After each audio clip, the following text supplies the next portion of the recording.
Good morning student हम lesson number 8 क्षेत्रीय आकांक्षाएं पढ़ रहे हैं। कल हम पूर्वोत्तर राज्य के बारे में पढ़ा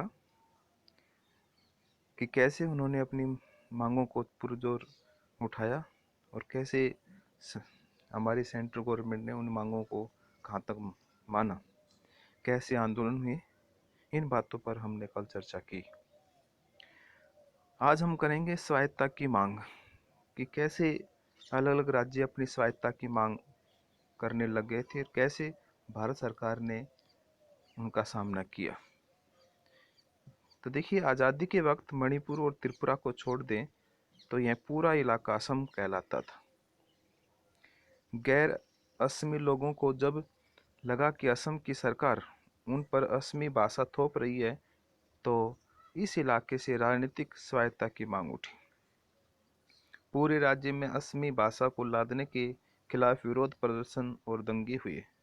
बड़े जनजाति समुदाय के नेता असम से अलग होना चाहते थे।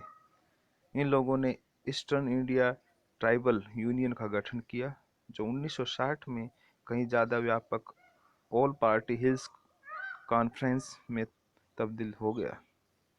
इन नेताओं की मांग थी कि असम से अलग एक जनजातीय राज्य बनाया जाए। आखिरकार एक जनजातीय राज्य की जगह असम को काटकर कई जनजातीय राज्य बने। केंद्र सरकार ने अलग थलग वक्त पर असम को बांटकर मेघालय, मिजोरम और अरुणाचल प्रदेश बनाया। त्रिपुरा और मणिपुर को भी राज्य का दर्जा दिया। 1972 तक पूर्वोत्तर का पुनर्गठन हो चुका था, लेकिन स्वायत्तता की मांग खत्म नहीं हुई। उदाहरण के लिए असम के बोडो, कार्बी और दिमसा जैसे समुदायों ने अपने लिए अलग राज्य की मांग की। अपनी मांग के पक्ष में उन्होंने जनमत तैयार करने के प्रयास किए, जन आंदोलन चलाए और विद्रोही कार्रवाइयां भी की। कई दफा ऐसा भी हुआ कि एक ही इलाके पर एक से ज़्यादा समुदायों ने अपनी दावेदारी जताई। छोटे छोटे और निरंतर लघुत्तर होते राज्य बनाते चले जाना संभव नहीं था। इस वजह से संघीय राज्य व्यवस्था में कुछ और प्रावधानों का उपयोग करके स्वायत्तता की मांग को संतुष्ट करने की कोशिश की गई और इन समुदायों को असम में ही रखा गया। कार्बी और दिमसा समुदायों को जिला परिषद के अंतर्गत स्वायत्तता दी गई, जबकि बोडो जनजातियों को हाल में ही स्वायत्त परिषद का दर्जा दिया गया। अब इस कार्टून के माध्यम से हम देखेंगे, मेरी दोस्ती चौन कहती है कि दिल्ली के लोग यूरोप के नक्शे के बारे में ज़्यादा जानते हैं और अपने देश के पूर्वोत्तर के हिस्से के बारे में कम। अपने सहपाठियों को देखकर तो यही लगता है कि उसकी बात एक हद तक सही है।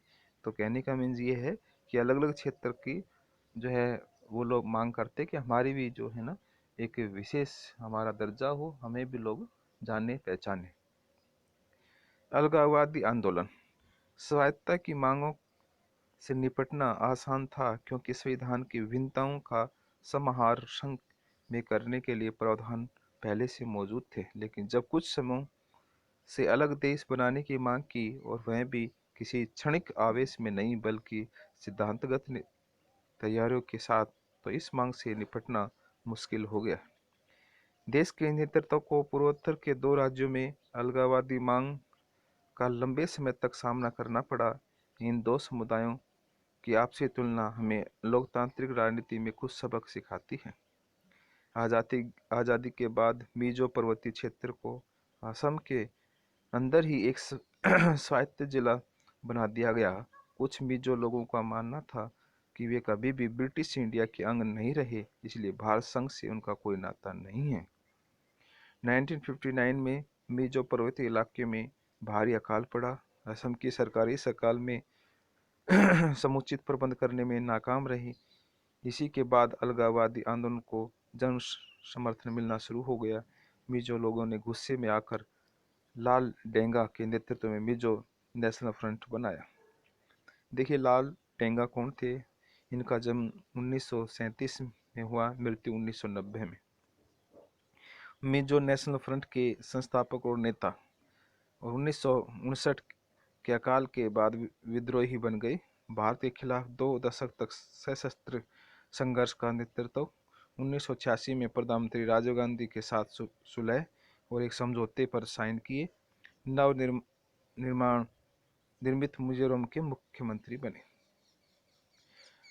1966 में मिजो नेशनल फ्रंट ने आज़ादी की मांग करते हुए सशस्त्र अभियान शुरू किया। इस तरह भारतीय सेना और मिजो विद्रोहियों के बीच 2 दशक तक चली लड़ाई की शुरुआत हुई।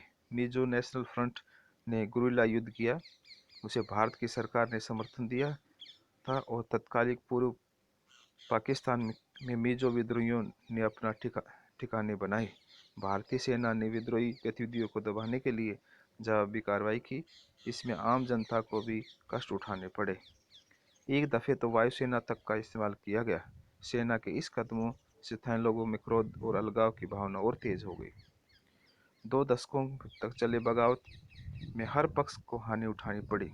इस बात को भांपकर दोनों पक्षों के नेतृत्व ने समझदारी से काम लिया।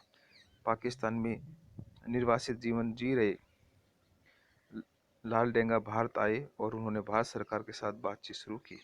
राजीव गांधी ने इस बातचीत को एक सकारात्मक समाधान तक पहुंचाया। 1986 में राजीव गांधी और लाल डेंगा के बीच एक शांति समझौता हुआ। समझौते के अंतर्गत मिजोरम को पूर्ण राज्य का दर्जा मिला और उसे कुछ विशेष अधिकार दिए गए। मिजो नेशनल फ्रंट अलगाववादी संघर्ष की राह छोड़ने पर राजी हो गया। लाल डेंगा मुख्यमंत्री बने। यह समझौता मिजोरम के इतिहास में एक निर्णायक मोड़ साबित हुआ।